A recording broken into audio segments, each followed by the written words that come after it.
တော့ကိုရှိမှာတော့လုပ်ပြရဲကိုရကြတော့မှတမျိုးဖြစ်တဲ့သူမျိုးလေရှိတာပေါ့အဲ့လိုလူမျိုးတွေကိုလည်းလက်လွတ်ပေးလိုက်တာပါပဲပေးခဲ့ဘူးတဲ့ကိုမြတ်တာတွေအတွက်နောက်နောက်ရစရာမရှိဘူးကိုကအဲ့ချိန်မှာသူတို့ပေးခဲ့ဘူးတဲ့မြတ်တာတွေကိုကကုသိုလ်ရနေပြီဒါကိုဘက်ကအရှုံးမရှိဘူးလိမ္မာရင်သူတို့ရမှာပဲလိမ္မာဖို့ပဲလိုတယ်တိတက်ဖို့ပဲလိုတယ်တိတက်တယ်ဆိုတာကိုဘွားကိုပို့ပြီးတော့စူးစမ်းပြီးညှင်းသက်ခြင်းနဲ့စိတ်မျိုးအဲ့လိုစိတ်မျိုးရှိတာမျိုးကိုကြိုက်တာပေါ့နော်ဆိုတော့အခုဒီကဆိုရင်သမီးဆိုရင်သူ့လုံးသူရမှာပဲ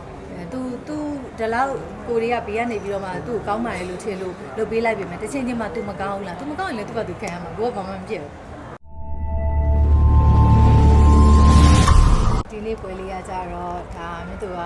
မြတ်သူစီမှာလှုပ်တဲ့ကလေးတွေတဲကနေမှတည်တက်နားလေပြီးကိုယ်စိတ်နဲ့ဒါထပ်တူကြတဲ့သူကိုယ့်ရဲ့လုပ်ငန်းတွေကိုကိုယ်လိုပဲလက်လွဲပြီးတော့ပေါ့နော်လုပ်နိုင်မယ်လို့ယူဆရတဲ့သူဖြစ်တဲ့အတွက်ကြောင့်မလို့ပထမဆုံးအနေနဲ့ငွေစားတဲ့သမီးလေးပေါ့နော်ဆိုတော့နောက်လည်းဒီလိုပွဲတွေကခဏခဏကြုံနိုင်တယ်ပေါ့နော်ဒါတော့ပထမဆုံးငွေစားတဲ့သမီးလေးပေါ့ဒါကကြတော့သမီးရဲ့အမေပေါ့နော်အဲ့တော့ဒါသမီးရောဒါလောက်ကြပါသူ့အမေကြီးနှစ်နှစ်ရှိပြီပါ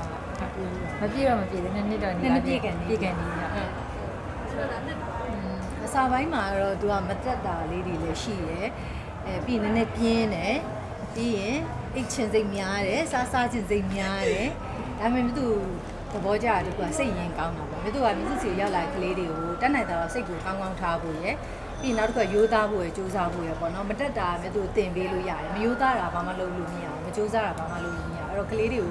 သူ့မှမဟုတ်အကုန်လုံးပြောတယ်ဝန်ထမ်းလုပ်လာလုပ်တယ်ဆိုပေမဲ့ဝန်ထမ်းနေပြီးတော့သားသမီးဖြစ်အောင်စူးစမ်းကြပါလို့ပြောတယ်ပြီးရင်ကိုကမြစ်တာအကုန်လုံးဒန်းတူပေးတယ်ပေးလိုက်တဲ့တဲမှာတချို့ကပေးတဲ့မြစ်တာကိုတန်မိုးထားလို့မှတန်မိုးရှိတာရှိတယ်လို့တချို့ကြတော့လဲကိုကမြစ်တာပေးပေမဲ့တန်မိုးမထားတော့လေလို့ထင်တာလည်းရှိတယ်အဲ့တော့တာယာကူးကြရလည်းရှိတယ်ပေါ့နော်ဆိုတော့ဘလို့ပဲဖြစ်ပါဒီတော့ရောက်လာတဲ့သူတွေအကုန်လုံးကိုဒီစိတ်ဒီသဘောတိုင်းပဲဒါမြစ်သူဆက်ဆံပြီးတော့မှထားရပေါ့နော်ဆိုတော့အခုလဲဒါသူကဆောင်းမွေးအောင်သွားတာပဲရှိတယ်ကျန်တာဘာမှမပြောင်းသွားဘူးပေါ့နော်ဆောင်းမွေးအောင်သွားတဲ့သူကတော့အမကန်ချက်ဖြစ်သွားတယ်ကျန်တဲ့လူတွေကဆောင်းမွေးဖြစ်နေကြတယ်ပေါ့ဘာမှကြောက်လို့လေးနဲ့ပဲကောင်းကြရမှာမဟုတ်ဘူးပေါ့နော်စုံမရဲတွင်တင်တယ်စူစာရှိရင်စူရဲချီစစာရှိရင်အကုန်လုံးရှိမှချီကျူးတယ်စူစစာရှိရင်အကုန်လုံးရှိမှစူရဲပေါ့နော်သမီးမတက်တာမတိတာမရှိအောင်အကုန်လုံးတင်ပြီးရဟိုမှာထားပါတော့အလုံးနဲ့ပတ်သက်တာလည်းအလုံးနဲ့ပတ်သက်တာလူမျိုးပတ်သက်တာပတ်သက်တာသမီးဆိုရင်ဘာမှမလုပ်တတ်ဘူးအပြင်းကြီးရဲ့မေးတယ်ဒီကလွဲတယ်ပေါ့ဒါပေမဲ့မမကကြတော့မဖြစ်အောင်ဆုံးမရဲတွင်တင်တယ်ပေါ့ဒီရတနာဆိုရတနာဆိုင်လုပ်ငန်းလုပ်တဲ့ကြောင့်မို့ရတနာဆိုင်နဲ့ပတ်သက်တဲ့ဟာတွေအကုန်တင်နေရပပကကြတော့လေစင်းစရာတွေအကုန်တင်နေရပေါ့နော်အခုဆိုရင်တော်တော်လေးတက်နေပါပြီတူတူနေတဲ့လူတွေဆိုတော့လေခံစားရတယ်လုတ်ပြရဆိုတာသိရပေါ့နော်လိုင်းချို့ဟာတွေလိုင်းပေါ်မှာတင်တာမျိုးမဟုတ်ပေမဲ့ကိုယ်အိမ်မှာမိသားစုလိုနေတဲ့လူတွေကိုယ်ကအတီးဆုံးပေါ့နော်အဲ့လိုမျိုးကြီးဘာသာပါလေပပမမဟိုတုန်းကလည်းကိုကချစ်ပြီးသားသမီးအလုပ်မုံကလေးကပပမမကိုချစ်ပြီးသားဆိုတော့သမီးလေးအလုပ်ဝင်ပြီးတော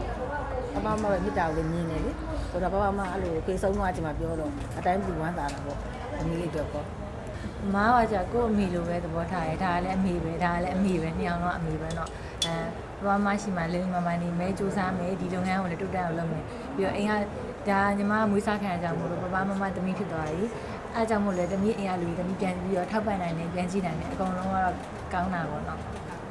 ဖြစ်ပါဖြစ်ဘူးမဖြစ်နိုင်မဲ့စိတ်ရှိတဲ့သူမျိုးတွေပဲဖွဲ့စည်းထားတဲ့နေရာလေးဖြစ်သွားလို့ပေါ့နော်အဲ့လိုစိတ်ရှိတဲ့သူတွေကလည်းသူ့နဲ့သူဒီနေရာမှာနေလို့မရဘူးပေါ့နော်မြတ်တော်ကအမြဲတမ်းအရင်ဆုံးကငွေရင်းစိတ်ခံကောင်းတဲ့သူမျိုးပေါ့အချို့ကြတော့ကိုယ့်ရှေ့မှာတော့လုပ်ပြရဲကိုယ်ရကြတော့မှတမျိုးဖြစ်တဲ့သူမျိုးတွေလည်း